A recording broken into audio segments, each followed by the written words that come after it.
Welcome all sins and commandments alike. This is Griever, your guys' host as always, and this is Nanatsu no Taizai's final episode of Season 2, Revival of the Commandments, and of course I missed it. Well, I shouldn't say I missed it, I just finished watching it, in fact. The problem is, of course, this hiatus of my channel this summer being the busiest summer I've probably had since I was in high school has just been hectic. It's just been nuts. I won't bore you guys with the details. Point is, finally going to finish this series off with episode 24. Now, I was very blown back. Very blown back. And the reason for this is because the animation in the last episode sucked. And I already complained and said that the animation, A1 Pictures, always does this. They put a lot of stock into their animation, they capture you, and then they cheapen out, not with animation in bullshit scenes, but in the fights. Instead of spending the money where it's supposed to go, they cheapen the fights. Last episode was a perfect example of this, and I was under the impression, okay, they wasted all their budget with the Escanor Estarossa fight, and now the last couple episodes, they ran out of budget, ran out of money. These were, night shift animators, being paid probably next to nothing who didn't give a shit. Fine.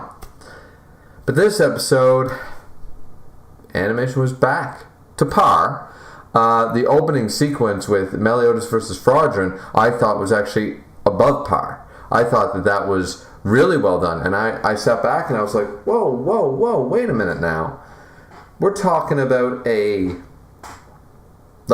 episode in the difference. We went from Estarossa versus Escanor, which was finely animated. We went to the shit that was last episode. Now we're jumping back to that quality?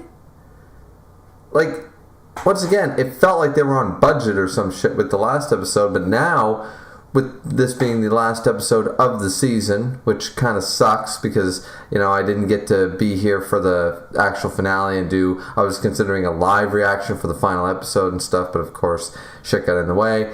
Either way, really enjoyed this episode, really enjoyed it. The Fraudrin moments, unlike the Zartros death in the last episode, which I felt did not have enough time, I was really, really glad that they spent the time to show Fraudrin's inner monologuing, to show his expressions, to especially give us the flashback saying, Meliodas is a traitor and he killed two of the commandments previously before he fled to the Goddess clan.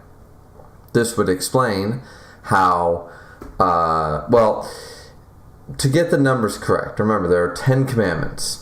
So Meliodas leaves, and he kills two of the commandments on his way out. Now the commandments are down to 7.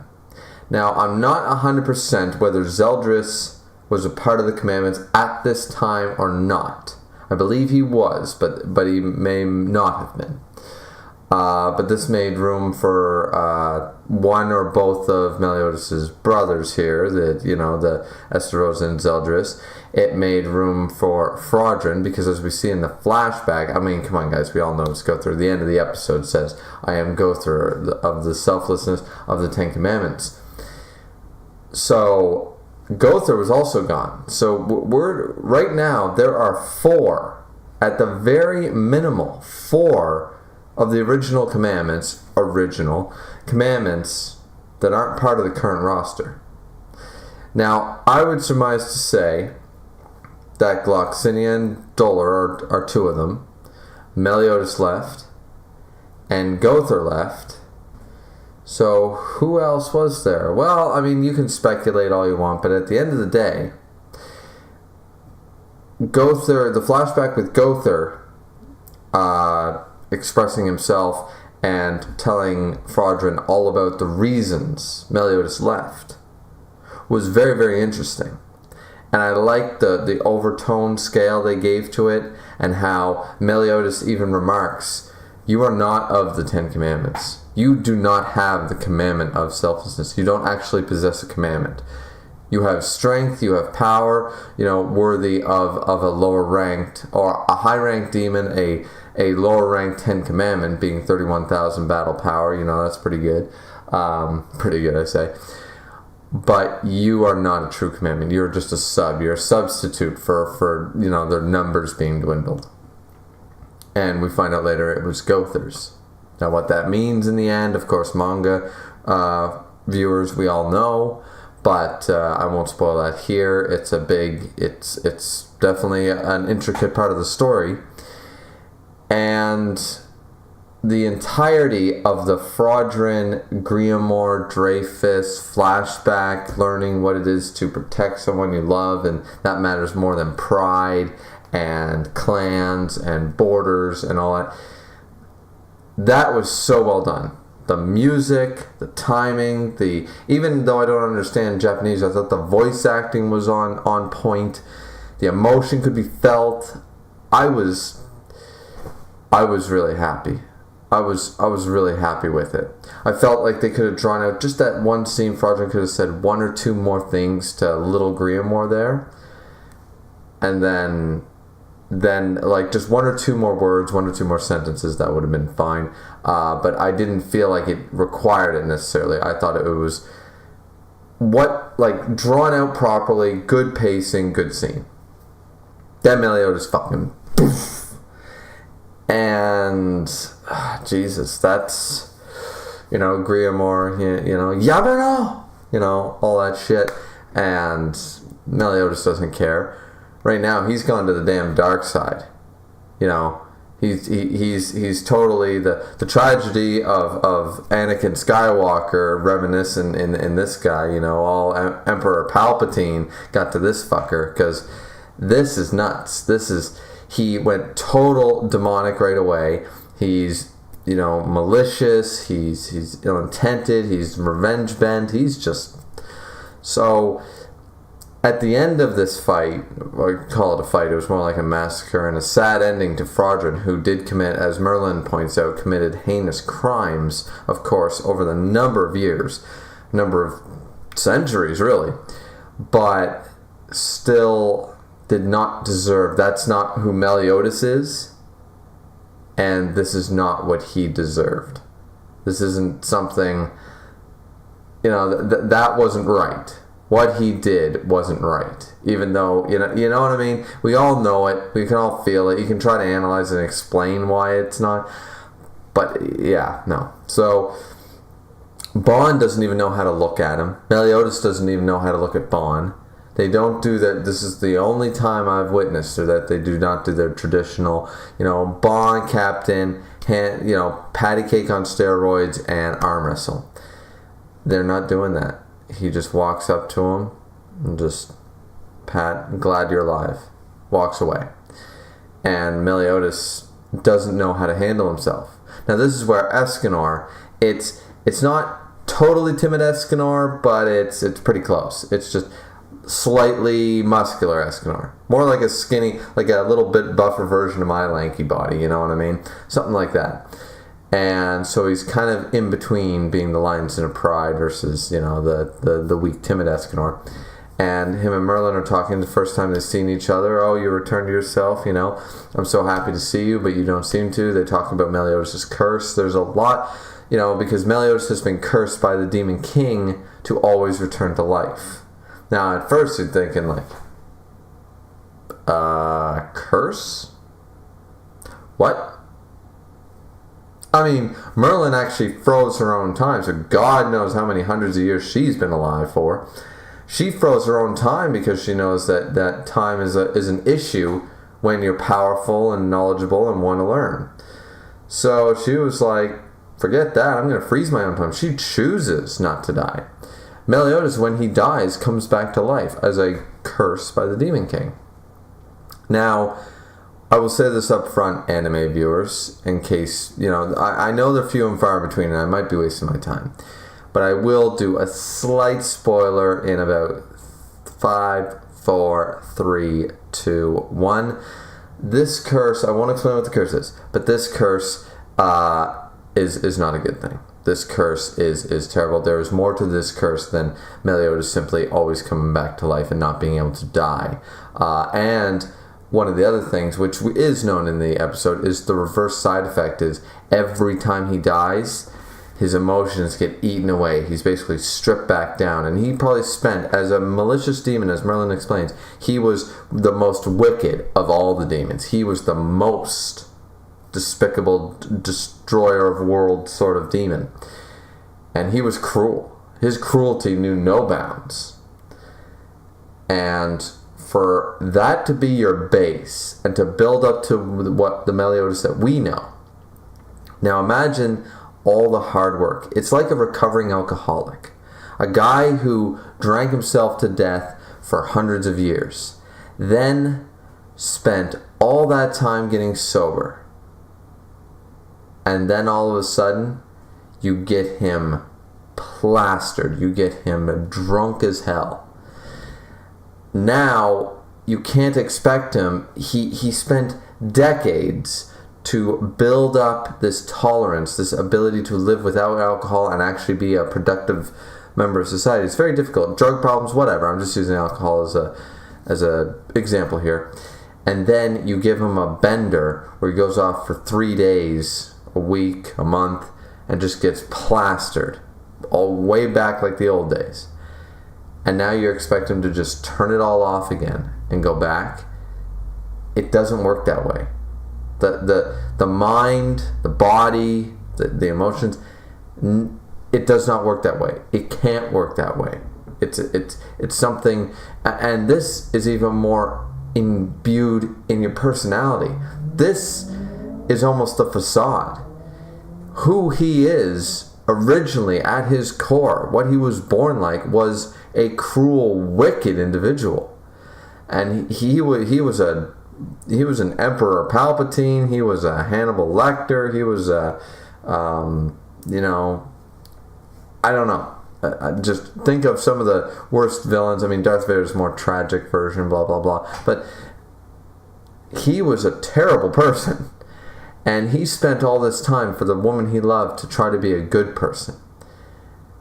But you can't just flip off your personality. You can suppress it, you can try to change it, but at the end of the day, who you are at your core is still there. Now, I'm not saying that Meliodas, of all people, is trapped in this way or whatever, that he's not actually a good person at the end of the day, but it appears to me as though this is a very difficult thing for him to do. And we see that later on. We see that when he goes to the ruins of the Boar's Head, he's putting on a face.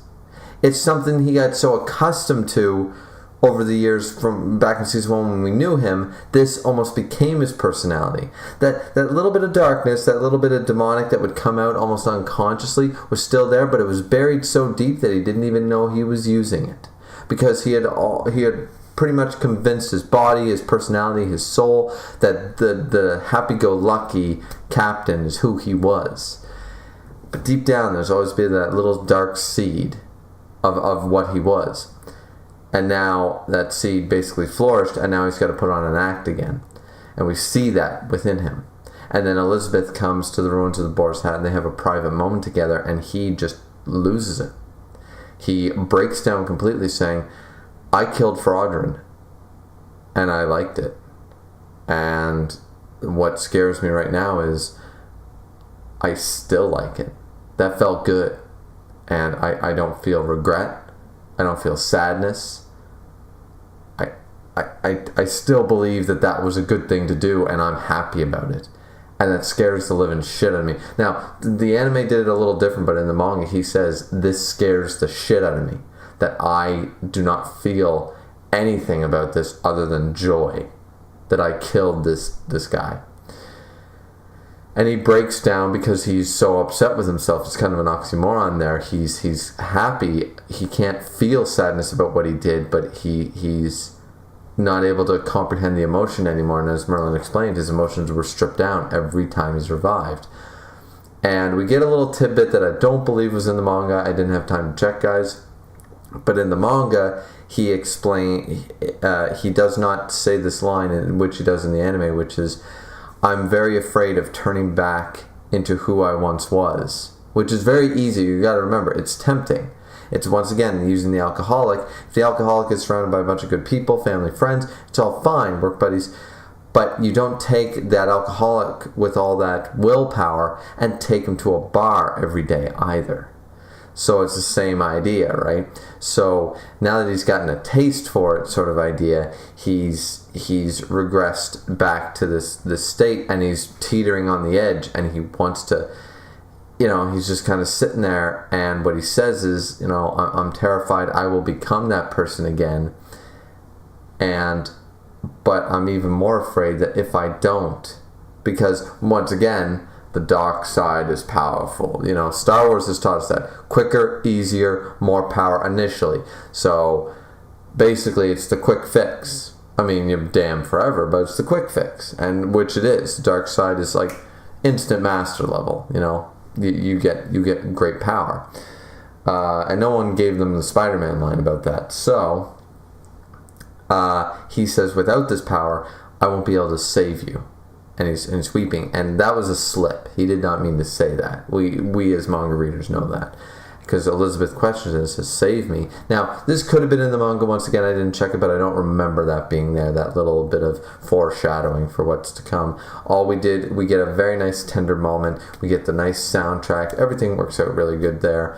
The rest of the episode jumps over to the funeral of Denzel, of Jericho's brother, of Dogard and Dogard, and the gravity guy, Massis, something like that. And of course, Dreyfus and Henriksen are back to normal, and they're hated on at the funeral by the people that, Denzel, because Denzel died, and his knights are pissed at them, and blah, blah, blah, and Bartra's trying to bring everybody together. We get a great scene with Merlin in the bath, and Escanor being like the doting husband on, that kind of personality, the beta male sitting there with the powerful, alpha woman personality. But it's comical in this sense, and it's really great. I really like their dynamic. It's a refreshing relationship that we don't have this character we despise. What is it? The Snade, whatever. Type of personality with Merlin. We just have a powerful woman who's beautiful as shit, awesome as hell, and doesn't need no man. But that's not part of her character. It's just she's a powerful woman, and we all like her. And Escanor is just like, well, I like her too. You telling me you wouldn't love to be in Escanor's position during that scene? Because, yeah, I wouldn't mind. So they talk about a bunch of stuff. They go back to the boar's hat. They discuss, the problem with this episode is I can't go over every little scene because I'll forget some. It jumps around a lot because it's trying to tie up loose ends, and kind of, Jericho's storyline has to begin once again. Hauser's storyline has to begin once again. We have to establish where Gother is. We have to establish where the sins lie. So we have to cut to Deanne and King. We have to cut to Gother. We have to cut to the sins in the bar. We have to cut to House Leonstone. We have to cut. That thing felt a little clusterfucked, but the majority of it seemed to be very, very well paced, good. Like, the scenes themselves were fine. It's just that this being the final episode of the season, we want to bring about new storylines, potentials for the next season opening, so we can start off with a bang, but we also need to tie up loose ends at the same time, sort of you know what I mean? So they talk about Camelot and how that the sins still remain because Elaine is still alive and stuff like that. So Melisukla is still alive. We have the fact that Esther Rosa... I don't know how they figure Esther Rosa is still alive, because, well, Escanor beat the living shit out of him and burned him to a crisp with the sun. But apparently Esther Rosa is still alive. Zeldris, of course, of Piety, is sitting on Camelot's throne. They're worried about Arthur, all that fun jazz. Who else is alive? Oh, Gloxinia and Dola are alive. We see, as I said, we cut over to King and Deanne, and we see them. We see that the Knights of Azure Sky have released Gother under saying that they need to collect all the sins and stuff. And he said, I'm Gother of the Seven Deadly Sins. And then right when he leaves the cell and they release him, he said, you're still under suspicion. He said, I am Gother of selflessness of the Ten Commandments. And they're like, what?